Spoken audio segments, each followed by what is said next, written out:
आप देख रहे हैं इंडिया टाउन न्यूज, भारत की बात। नमस्कार, आप देख रहे हैं इंडिया टाउन न्यूज और मैं हूं आपके साथ कमर गौस। आज की डिबेट का हमारा मुद्दा है वक्फ संशोधन विधेयक 2025 जो संसद से पास हो चुका है। लोकसभा में भारी बहस, राज्यसभा में तीखी तकरार और अब राष्ट्रपति की मंजूरी का इंतजार है।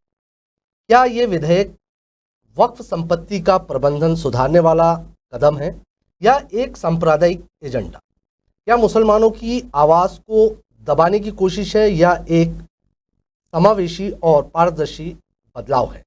हमारे साथ मौजूद है भाजपा और कांग्रेस के प्रतिनिधि, साथ ही समाज और कानून के जानकार। तो चलिए शुरू करते हैं आज की गर्मागर्म बहस, वक्फ पर संग्राम। और इस मुद्दे पर हमारे साथ मौजूद है भाजपा से खूबचंद पारक जी। खूबचंद जी, आपका बहुत बहुत स्वागत है।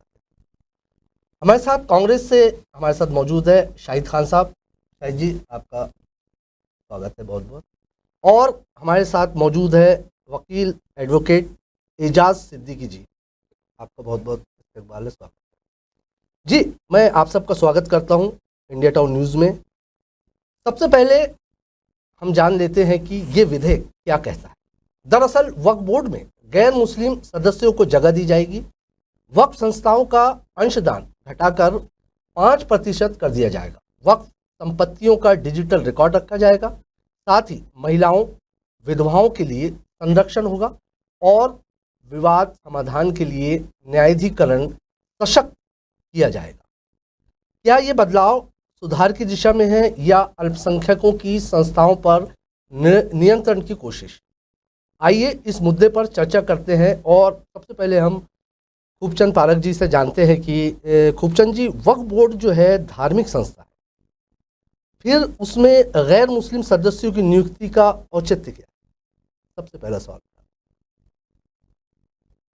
वक्फ बोर्ड को लेकर के बहुत लंबे समय से जी, खासकर के मुस्लिम समाज के द्वारा भी इसकी पारदर्शिता की दृष्टि से, इसके आमदनी बढ़ाने की दृष्टि से जी, इसकी आमदनी का मुस्लिम समाज के गरीब तबकों के लिए सदुपयोग कैसे हो, इस दृष्टि से इसके जो अधिकार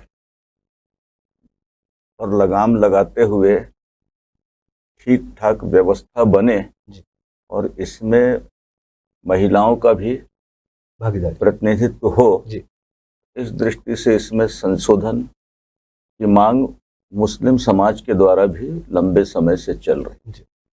और सच्चर कमीशन ने 2012 में जो रिपोर्ट पेश की थी, उसके अनुसार भी इसमें संशोधन की आवश्यकता थी, क्योंकि अभी वक्फ बोर्ड की संपत्ति को लेकर कई प्रकार के आंकड़े आ रहे हैं कि पूरे देश में इतने हजार करोड़ की संपत्ति है, उसकी आमदनी ये होनी चाहिए लेकिन आमदनी इतनी ही होती है। तो आखिर वक्फ बोर्ड ठीक ठाक काम करे, जिस उद्देश्य को लेकर वक्फ बोर्ड बनाया गया है, जी, जी, उस दिशा में वक्फ बोर्ड काम करे, उस पर नियंत्रण रहे और जो कानून में कुछ बदलाव की आवश्यकता है उसको किया जाए करके एक कमिटमेंट भी था सरकार का, और उसको उन्होंने फ्लोर में रखा भी है।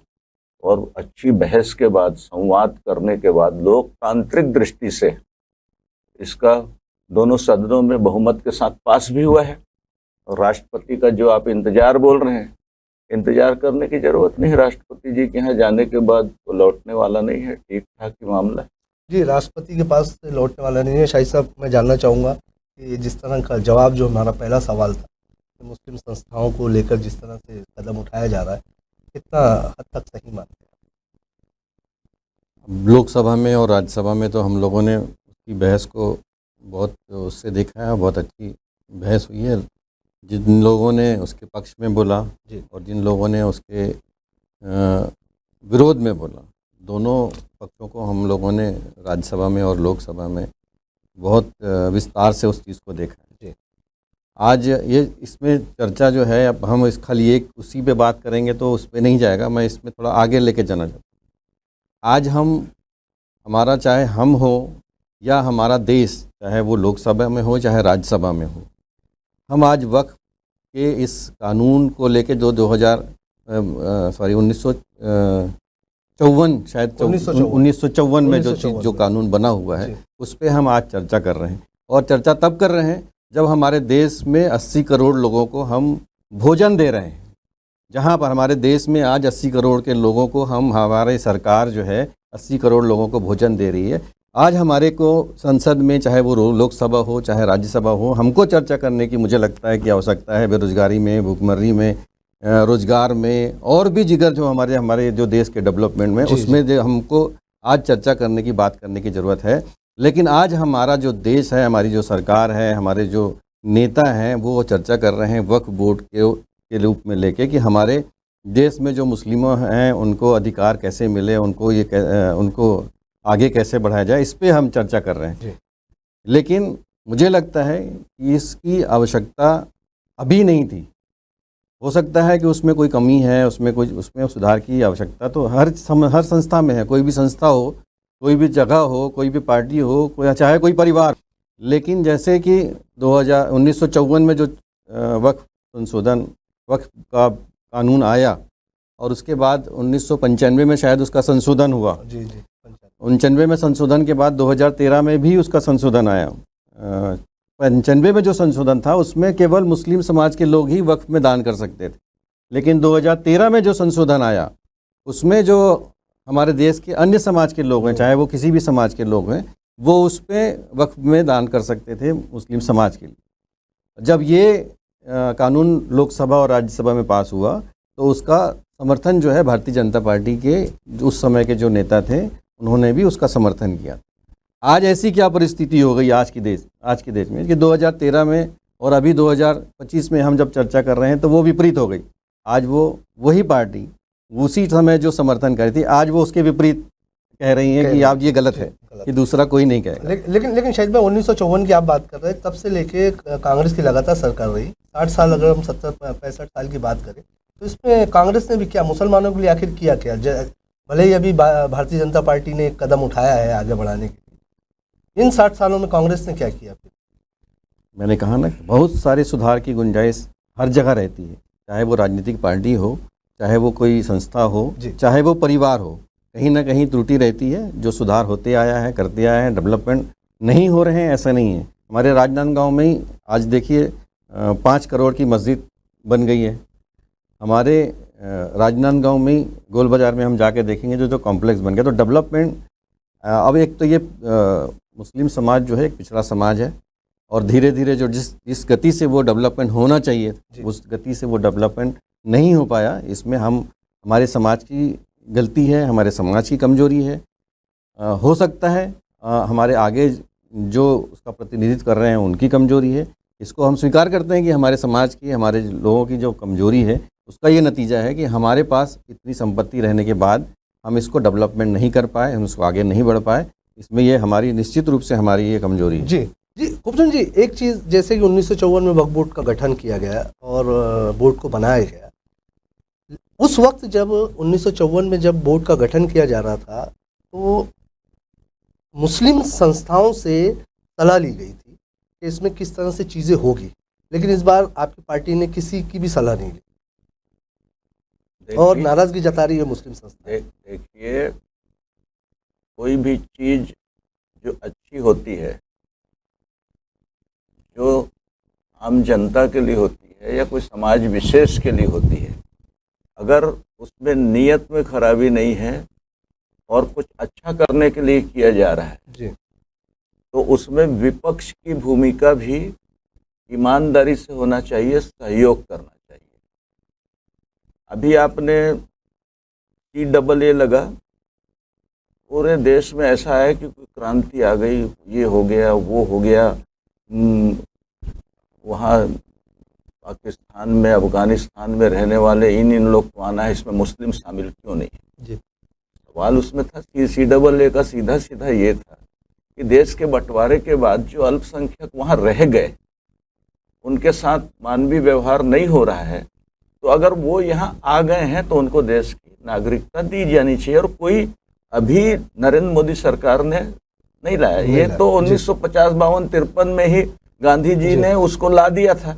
लेकिन जब उस पर कोई चर्चा, बहस, परिस्थितियां बनती है तो समर्थन करने की बजाय, चूंकि सरकार ने लाया है, विरोध हमारा धर्म है, विरोध करते, लागू हुआ है, क्या फायदा हुआ है दिख रहा है। अभी भी इसको लेकर क्या पहलू है? एक पक्ष जो सरकार के विरोध का पक्ष है, उन्होंने एक अपना आंकड़ा है वो विरोध में दे दिया। इसके अच्छे पक्ष पर तो कोई चिंतन ही नहीं है। 94 में आया, उसके 54 में आया, फिर 95 में चेंज हुआ, उसके बाद 13 में चेंज हुआ। क्या चेंज की आवश्यकता नहीं पड़ती है? अगर किसी कानून में कुछ अच्छा करने की जगह उसको कानून को एक तानाशाह कानून बना दिया जाए, जिस पर नियंत्रण लोकतांत्रिक दृष्टि से होने की बजाय जो चाहे वो कर लिया जाए, तो उसमें अगर सुधार संशोधन की आवश्यकता है। अब बोलते हैं कि बहस होना चाहिए गरीबी पे, अरे वो तो हो ही रही है रोज गरीबी पे। 75 साल देश को आज़ाद हुए हो गया, रोज बहस हो रही है। और थोड़ा स्वीकार तो करो कि 25 करोड़ लोग पहली बार इस देश में गरीबी की सीमा रेखा से ऊपर आए हैं। इस पर हम बात करते हैं कुछ कानूनी तौर पर भी कि सिद्दीकी साहब, हम ये जानना चाहेंगे आपसे, क्या ये जो जिस तरह का बिल आया है और जिस तरह की बातें की जा रही है, मैंने अभी खूबचंद जी से भी ये सवाल किया कि मुस्लिम जो तंजीमें हैं, मुस्लिम जो संस्थाएं, उनसे भी सलाह ली जानी चाहिए थी, क्योंकि 1954 में जो है ली गई थी, तभी बोर्ड का गठन हुआ था। तो क्या ये मुस्लिम समुदाय के अधिकार क्षेत्र में हस्तक्षेप नहीं है, उनके हक नहीं मारा जा रहा है? पहले तो बहुत शुक्रिया आपको मुझे यहाँ बुलाने के। तो वर्क प्रॉपर्टी पे जो अमेंडमेंट्स होने जा रहे हैं और अभी जो सरकार ने स्ट्रक्चर पास की, मैं सीधा मुद्दे पे आता हूँ, क्योंकि बहुत बड़ी बड़ी बातें भाई लोगों ने बताई हैं और वही बात रिपीट होगी जी। इस पूरे उसमें बिल में 5 चीजें मुझे बहुत अजीब सी लगी जी। पहली चीज ये है कि वक्त वही कर सकता है जो मुसलमान हो। बिल्कुल, ये किसी उसमें नहीं लिखा है जी, ठीक है, नहीं लिखा है, ये अजीब बात। दूसरी चीज, मुसलमान प्रैक्टिकल हो, 5 साल का मुसलमान होना जरूरी, ये भी सवाल उठा है। जी बिल्कुल, मैं मुसलमान हूं ये काफी नहीं, जबकि इसके पहले वक्त में कोई ऐसा नहीं था। अब 5 साल का प्रैक्टिकल मुसलमान कैसा होगा? प्रैक्टिकल वर्ड है, कोई नमाजी है कि नहीं है, आप क्या कैमरे लगा के लगेंगे? किस तरह से, किससे सर्टिफिकेशन लेंगे आप? पैमाना कैसा होगा? जी, यहाँ थोड़ा संदेह होता। बिल्कुल। दूसरी चीज, मैं मंदिरों में दान दे सकता हूँ, मगर मैं मस्जिदों में दान नहीं दे सकता वह, क्योंकि मैं 5 साल पुराना मुसलमान नहीं। इतिहास गवाह है कि लोगों ने करोड़ों रुपए की प्रॉपर्टी मंदिरों में दी है। बिल्कुल। इतिहास गवाह है कि हिंदुओं ने बहुत सारी प्रॉपर्टी मस्जिदों और मदरसों और खानकाहों में दी है। बिल्कुल। रोडें बना के दिए। ये देश एक दूसरे की समस्या का है, जात पात पे उलझ के कानून को तोड़ने या बदलने का नहीं। हाँ, एक बहुत अच्छी चीज कही उन्होंने कि भाई हमको गरीबों की, महिलाओं की खासकर हमको नियुक्ति करनी जी। तो बोर्ड में नियुक्ति होती है। कौन कहता है वक्फ बोर्ड में मुस्लिम महिलाओं की नियुक्ति नहीं? बिल्कुल, पंजाब में है, दिल्ली में हुई है, मध्य प्रदेश में भी हुई है, मध्य प्रदेश में हुई है, केरल में हुई है। जी बिल्कुल हुई है। ऐसा बहुत सारे, छत्तीसगढ़ में हुई है जी। बहुत सारे प्रोविजन ऐसे हैं जहाँ पे मुस्लिम महिलाओं की भी वो हुई है। वहां पे लोकसभा में मैं सुन रहा था तो उन्होंने कहा कि भाई महिला का प्रतिनिधित्व तो बोर्ड में होना चाहिए, जबकि ऑलरेडी है, बिल्कुल है। और सिर्फ वक्त पे या तलाक पे या 370 पे या कोई और चीजों पे चर्चा करके हम समाज में एक बदलाव ला के तरक्की नहीं कर रहे हैं, हम पीछे जा रहे हैं। एक अच्छी चीज आपने प्रयास किया, आपकी नीयत अच्छी है, ये सोच रहे हैं, पर दूसरा पहलू ये सोच रहा है कि आपकी नीयत ठीक नहीं है। तो वो क्यों ठीक नहीं है? क्या अमेंडमेंट में क्या सुधार होने हैं? पब्लिक के एकदम साफ होना चाहिए। तो कानून में पहले आर्टिकल है कि जो पहले की स्थिति बनी हुई है उसको वो माना जाए। अब हिसाब किताब रखें, किराए का हिसाब, संपत्ति का हिसाब तो रखना चाहिए। जो सजावार है उसको सजा देना चाहिए, उसमें कानून में कमियां बहुत है, सुधार की गुंजाइश है। हमको सुधार की पहलू शुरू करना था जी। कानून लाने में बहुत हड़बड़ी कर दी जी। वक्फ बोर्ड के कानून को, इसको लाना था, लाना चाहिए था, सुधार में बहुत गुंजाइश है। क्योंकि पर मुस्लिम ये हड़बड़ी करके ला जी मुस्लिम पर्सनल लॉ बोर्ड और जमीयत उलेमा हिंद इसके खिलाफ है कि हमसे राय नहीं ली गई, क्योंकि 1944 में 54 में जब वक्फ बोर्ड का गठन हुआ तो इनकी राय ली गई थी। खूबचंद जी, मैं एक चीज और आपसे जानना चाहूंगा कि भाजपा मुसलमानों के मुख्य धारा में लाने की जो बात कर रही है, इस बिल के तहत इनके नाम पर उनके नियंत्रण नहीं करना चाह रही, पूरा नियंत्रण अपने सरकार के हाथ में हो जाएगा, तो फिर मुस्लिम समाज क्या करेगा उसमें? मुस्लिम समाज को वक्फ बोर्ड के जो वकील साहब ने बहुत सी चीज़ें बताई, अब मैं उनमें जाऊं तो हल्कापन शुरू हो जाएगा, इन्होंने क्या कहा, इन्होंने क्या कहा, वो फलाने होते हैं, ये मैं उस स्तर पे जाना ही नहीं चाहता। ये 5 पॉइंट है, ये 6 पॉइंट है, उस पर जाना ही नहीं चाहता। लेकिन कोई भी विषय पर बहस होकर सुधार किसके लिए? आज तक वक्फ बोर्ड की इतनी संपत्ति है, हजारों करोड़ की पूरे देश में, 5000 करोड़ की संपत्ति छत्तीसगढ़ में है, लेकिन उसकी अर्निंग 5000 करोड़ की संपत्ति से पैसा कितना आना चाहिए, हिसाब किताब है? अगर पूरे देश में 7, 8, 10 करोड़ रुपया हजारों लाखों करोड़ के एवज में साल के वक्फ बोर्ड के पास आ रहा है, तो क्या ये वाजिब है? बहुत कुछ किया वक्फ बोर्ड ने, बहुत कुछ किया, ये मस्जिद बनाई, ये बनाया, दुकान बनाया, ये बनाया, कितने अस्पताल बने, कितने स्कूलें बनी, कितने गरीबों की शादी हुई, ये भी तो इसका एक बड़ा पार्ट है। खर्च कहाँ किया गया? सच्चर कमेटी ने 2013 में कहा कि 1200 करोड़ रुपया कम से कम वक्फ को किराए से मिलना चाहिए, जो 5, 7, 10, 15 करोड़ आता है। 1200 करोड़ 2000 उसमें कहा 12-13 में, आज 25 हो गया। 2500 करोड़ से ऊपर आना चाहिए, 3000, 4000 करोड़, पैसा नहीं आ रहा है। उसको अब नियम तय कर दिया कि किराया होगा तो ये राशि आएगी, किसके पास आएगी? इसी बोर्ड के पास आएगी। वो पैसा आएगा, उसका उपयोग किसके लिए होगा? मुस्लिम समाज के लिए होगा। लेकिन सच्चर कमेटी की जो रिपोर्ट आई, आप जो कह रहे हैं 70 साल हो गए हैं, यहाँ पे सिद्दीकी साहब भी बैठे हैं, आज तक के सच्चर कमेटी की एक भी बात को कोई भी गवर्नमेंट में, यहाँ पे कांग्रेस की हो या बीजेपी को, किसी ने सब ने अपोज किया और आज तक उसको लागू नहीं किया। मैं आपसे जानना चाहूँगा, क्या मुस्लिम तंजीमों से, मुस्लिम संस्थाओं से पूछना ज़रूरी था कि नहीं था इस मामले को लेकर? ऐसा केवल मुस्लिम मुस्लिम बोर्ड है यहाँ पे, सारा कुछ जो है जब कह दिया, अभी सिद्दीकी साहब ने भी कह दिया वक्फ की अगर ज़मीन वक्फ कर दी गई है तो वो अल्लाह की ज़मीन होगी, तो यहाँ पे तो सीधा सीधा मुसलमानों का दखल है। आपको नहीं लगता कि मुस्लिम संस्था, पर्सनल लॉ बोर्ड हो या उलेमा का बोर्ड हो, उनसे पूछना जाना नहीं चाहिए था, इस पर सलाह नहीं लेनी चाहिए? क्या कहेंगे? नहीं, इनसे तो सलाह लेनी ही थी, लेकिन इसके अलावा भी जो बुद्धिजीवी हैं, चाहे वो किसी भी धर्म के हो, चाहे केवल मुसलमानों से ही, मुस्लिम तंजीमों से ही इसका सलाह लेना था, ऐसा नहीं है। इस जितने हमारे देश में जो बुद्धिजीवी समाज के लोग हैं, चाहे वो किसी भी समाज के हों, चाहे वो हिंदू समाज के हों, सिख समाज के हों, क्रिश्चियन समाज के हों, बौद्ध समाज के हों, जितने बुद्धिजीवी हैं सभी लोगों से सलाह लेनी चाहिए। ये तो देश का मामला है, एक मेरे हिसाब से ये एक कम्युनिटी का हिसाब नहीं है, और हमारे देश की सरकार को एक कम्युनिटी के हिसाब से कोई योजना, स्कीम नहीं बनानी चाहिए। आज जब हम बात कर रहे हैं तो हमारे पूरे देश के लोगों के, गरीबों के लिए, हमारे देश के पूरी समाज की महिलाओं के लिए बात करनी चाहिए कि 10 साल 11 साल हमारे देश में मोदी सरकार जब से आई है, तब से उन्होंने जितने कानून लोकसभा में और राज्यसभा में पेश किए, उनका हश्र हम लोगों ने देखा है। जितने भी घोषणा उन्होंने की है उसका हम इसका वक्फ बोर्ड से या उससे संबंध नहीं है ना, वक्त पे बहस कर नहीं, वक्त पे ही मैं आ रहा हूँ।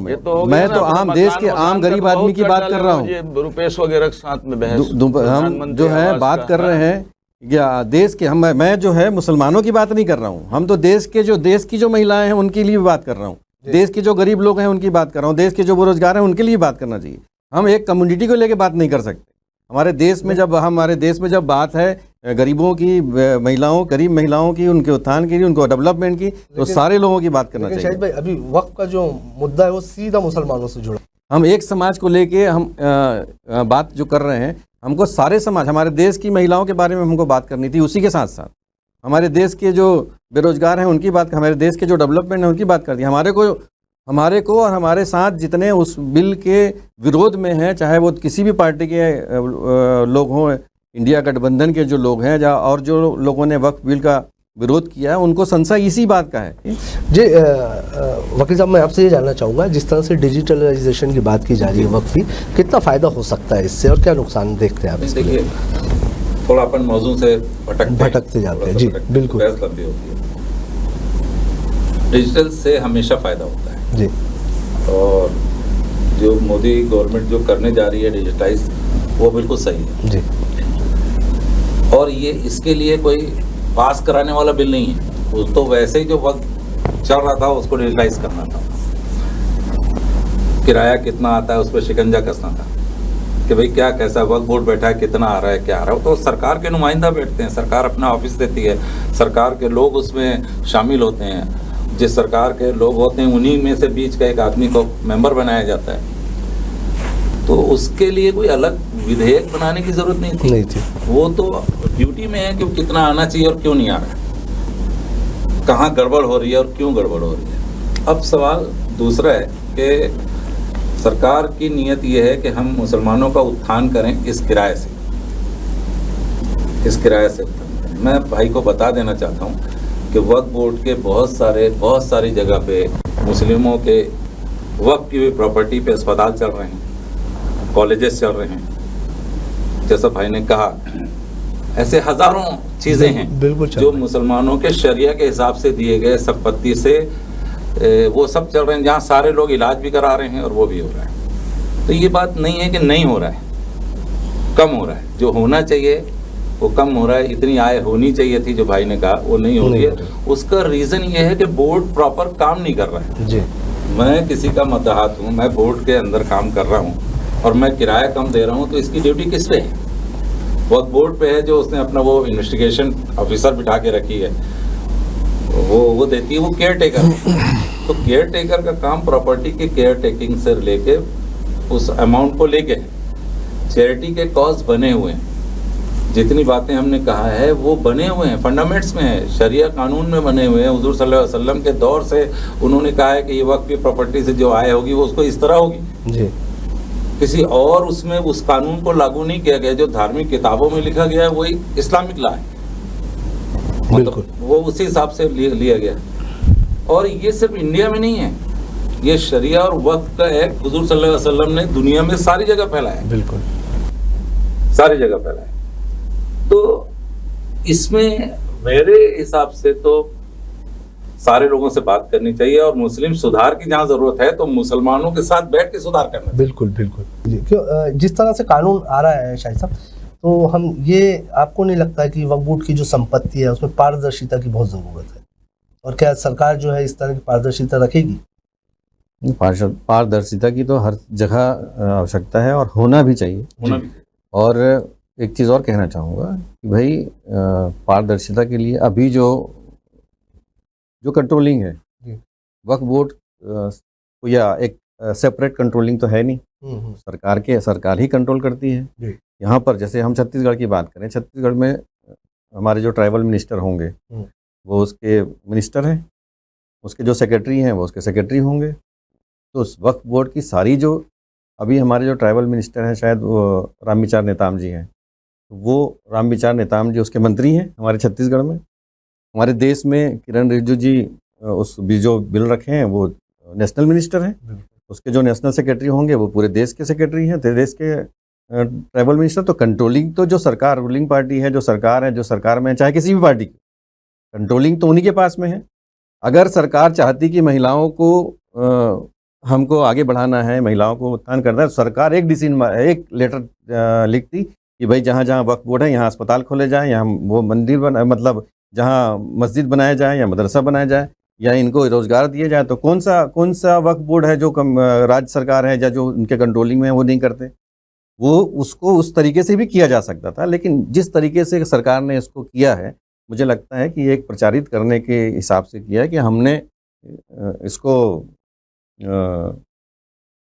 लाभ दिलाने के अलावा वो प्रचारित करने के लिए ज़्यादा उसका इस्तेमाल उन्होंने किया है सरकार ने, ये मुझे ऐसा लगता है। शाहिद भाई, जिस तरह से भाजपा जो संशोधन कर रही है, तो कांग्रेस हम लगातार देख रहे हैं और लगातार हमारे पास ये चीज़ों की खबरें भी है कि कांग्रेस जो है संशय क्यों फैला रही है? कांग्रेस कोई संशय फैला रही है ऐसा चीज़ नहीं है। जो देश की सरकार जो फैक्ट में मैंने कहा ना आपको कि वो काम करने की बजाय वो प्रचारित करना ज़्यादा, मुझे लगता है कि वो प्रचारित करना ज़्यादा चाह रही है। काम तो वो ऐसे भी कर सकती थी, कंट्रोलिंग तो वक्फ बोर्ड का जो कंट्रोलिंग है वो तो सरकार के पास है, जो राज्य सरकारें हैं उनके पास है। देश में 32 वक्फ बोर्ड हैं, जहाँ जहाँ भारतीय जनता पार्टी की सरकार है, जहाँ नहीं है वहाँ भी कंट्रोलिंग देश की सरकार के पास है। किरण रिजिजू जी उसके मंत्री हैं, उसके जो सेक्रेटरी होंगे। ये जो काम वो अभी बताना चाह रहे हैं, लोकसभा में करना चाह रहे हैं, वो ऐसे ही कर सकते थे। इसमें ये बिल ला के इसको प्रचारित करके इसमें चर्चा करा के आवश्यकता ही नहीं थी। जी सिद्दीकी साहब, क्या ये जो विधेयक है समाज को जोड़ने का प्रयास है या तोड़ने का प्रयास, क्या लगता है? देखिए, इस विधेयक में तो अभी क्लियर ही नहीं हुआ है कि समाज जोड़ रहे हैं। मुसलमानों में आक्रोश है जी, ज्यादातर मुसलमानों में आक्रोश। जी, जिनको आक्रोश है उनको भी समझ नहीं आ रहा है क्या हो गया, और जिन्होंने पारित कराया है उनको भी समझ में नहीं आ रहा है कि क्या होगा। इसके रिजल्ट कितने खतरनाक होंगे या कितने अच्छे आएंगे, जी, ये लोगों को समझने वाली बात। बिल्कुल। मुसलमान डरा हुआ है कि नीयत में कहीं फर्क है। जैसा मैंने बताया कि बिल पास होते हुए नारे लगे, तो उससे मुसलमान और डरा हुआ है कि ये विधेयक जो है वो हमारे खिलाफ तो नहीं जा रहा है। तो ये राजनीति पार्टियां तो करेंगी, चाहे वो कोई भी हो। ये फरिश्तों की पार्टी नहीं है जी, बिल्कुल। कि समाज के भलाई के हिसाब से ही काम करें। ये तो अपनी कुर्सी की भलाई के हिसाब से काम करें, तो उसमें समाज का ही भला होता है, नुकसान भी होता है हमारा। हम आम नागरिक, हमको ये एहसास होना चाहिए कि ये जो बिल आया है, सरकार की नीयत अच्छी है, इसके क्या फायदे हो सकते हैं और क्या अमेंडमेंट इसमें और लाया जा सकता है। अब बिल पास हो गया, अब वो अच्छा था या बुरा था, बिल पास हो गया, अब उसमें क्या क्या और अमेंडमेंट कर सकते हैं नोटिफिकेशन के द्वारा, और कैसा कर सकते हैं जिसमें समाज को फायदा हो। हमको अपने सामाजिक लोगों के साथ बैठ के मुद्दों को उठा के सरकार के सामने रख के, पटल में रख के, आवाज उठा के, बुलंद करके आप लोग के माध्यम से सरकार तक आवाज पहुंचा के कि आपकी नीयत है भला करने की, यहाँ ये आप चूक रहे हैं और भला करिए। अब ऐसे में भलाई ज्यादा होगी, मेरे ख्याल से ये कर। जी खूबचंद जी, मेरा आखिरी सवाल है कि जिस तरह से वक्फ में ज़मीनें रजिस्टर्ड होती, लेकिन वहीं यहाँ पर हमारे देश में चाहे राजनांदगांव की बात करें या दीगर दूसरी जगहों की बात करें, कई ऐसी ज़मीनें हैं, चाहे वो मस्जिद में हो चाहे दूसरे संस्थानों में हो, बड़ी ज़मीनें हैं लेकिन वो वक्फ बोर्ड में नहीं है। तो ऐसी ज़मीनों पर भी क्या सरकार कंट्रोल रखेगी या नहीं रखेगी? जो जानना चाहते हैं उसी का उत्तर ये विधेयक है। तो ये जमीनों के ऊपर क्या किस तरह की होगी, वो तो क्लियर ही नहीं किया गया। सब चीज जो सही है वो वक्फ बोर्ड के माध्यम से ठीक ठाक हो जाए, इसीलिए कानून में परिवर्तन किया गया है। किसी समाज विशेष को आहत करना कोई मुद्दा नहीं है। शाहिद भाई जैसा हमारा मित्र यहाँ बैठे बार बार उलझ जाते हैं, गरीबी गरीबी, गरीब केवल मुसलमान नहीं है। अरे मुझे समझ नहीं आता, इंदिरा गांधी 50-60 साल से गरीबी हटाओ, खुद हट गई, गरीबी नहीं हटी। और हम लोग पहली बार कामयाब हुए हैं कि 25 करोड़ लोगों को गरीबी की सीमा रेखा से ऊपर ले आए। और दीनदयाल जी ने कहा है, हमारा एकात्म मानववाद का सिद्धांत है, उसी पर हमारी सरकार चल रही है। समाज के सबसे कमजोर व्यक्ति को बराबरी पर लाकर खड़ा करना। अब बोलते हैं इसके लिए रोजगार, तो रोजगार के सरकार इतना दे सकती है कि बेरोजगारी दूर हो जाए। जो आज ये बिंदु खोज खोज कर इस सरकार की आलोचना कर रहे हैं कि ये मुस्लिम विरोधी सरकार नहीं, आपकी सबसे शुभचिंतक सरकार आज तक के इतिहास में, अगर 5-6 साल अटल जी की सरकार रही वो, और ये दूसरी सरकार है मोदी जी की सरकार, ये मुस्लिम विरोधी नहीं है, मुस्लिमों के हित चिंतक सरकार है। जी जी जी, मिनट मिनट में चिंता की है। और ये वक्फ बोर्ड का जो विधेयक आया है, हर मुस्लिम को एहसास होगा कि एक एक घर में जो ऊर्जा का संचार हुआ है, हर आदमी सक्षम हुआ है। मुस्लिम निरक्षर था, वो पढ़ा लिखा हुआ है, आर्थिक दृष्टि से मजबूत हुआ है। तो इसके लिए आप आने वाले दिनों में केवल नरेंद्र मोदी कहेंगे, आप सब कुछ भूल जाएंगे। जी जी, सर एक चीज मैं बोलना जी, मोदी जी ने बोला कि हमने मुसलमानों का हित देखा, बड़ा गदगद हो गया। मेरे को लगा कि मैं खुशी से उछल पाऊं कि सचमुच क्या विकास का वो सोच रहे हैं। पर जो दूसरे नेताओं के इनके साथ वो बैठते हैं, उठते हैं और बढ़ते, उनके विचार जब सुनता हूँ तो डर भी लगता है। एक शेर मेरे को याद आ रहा है जी जी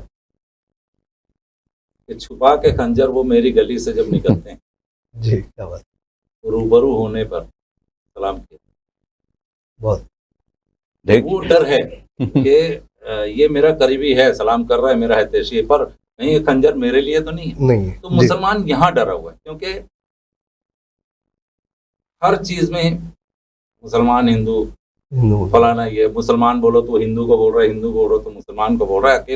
अकेला ये नहीं बोल रहे हैं, ये पार्टी डरा रही है, वो पार्टी डरा रही है, इनसिक्योर महसूस कर रहा है जी। और उसको दूरी करने के लिए अगर ये विधेयक है, जैसा भाई ने बोला है, नियत अच्छी है तो स्वागत है जी। तो ये थी आज की बहस वक्फ संशोधन पर संग्राम। हमारे साथ बीजेपी से खूबचंद जी जुड़े, कांग्रेस से शाहिद खान साहब जुड़े और सिद्दीकी साहब एडवोकेट जुड़े, जिन्होंने हमसे बात की। मैं आपका बहुत बहुत धन्यवाद करता हूँ। इंडिया टाउन न्यूज़ आप एक और सरकार कह रही है कि पारदर्शिता और समावेशिता, दूसरी ओर विपक्ष का आरोप, हस्तक्षेप और भय का वातावरण। सच क्या है, इसका फैसला अब जनता करेगी। हम फिर हाजिर होंगे एक नए मुद्दे के साथ। तब तक के लिए मुझे दीजिए इजाज़त और आप देखते रहिए इंडिया टाउन न्यूज़, भारत की बात। नमस्कार।